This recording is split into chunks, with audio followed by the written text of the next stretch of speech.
swala la mashehe kupokea bahasha ni kashfa kubwa sana ambayo inaelekezwa kwa viongozi wa dini ambao wana mchango mkubwa sana katika kuleta amani katika nchi hii.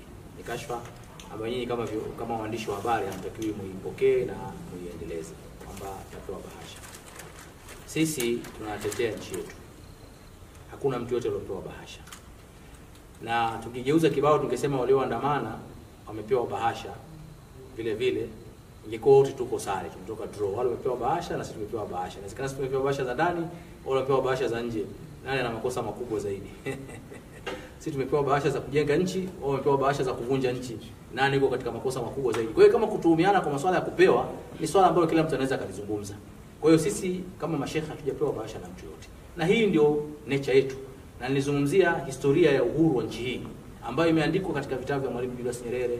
Ukienda kusoma katika maandishi ya Askofu Kilaini, yote yamezungumzia kwamba watu wametoa mali zao, wameuza mashamba yao, ni mashehe, ili kuweza kumhudumia Rais Nyerere asafiri aende New York katika mkutano wa kudai uhuru wa nchi yetu.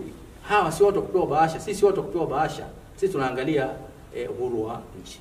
Ukizungumzia swala la kutoa matamko wakati watu wanatekwa, mimi na ushahidi wa mashehe ambao walizungumza katika mimbar wazi kabisa kuhusu kulaani masuala hayo.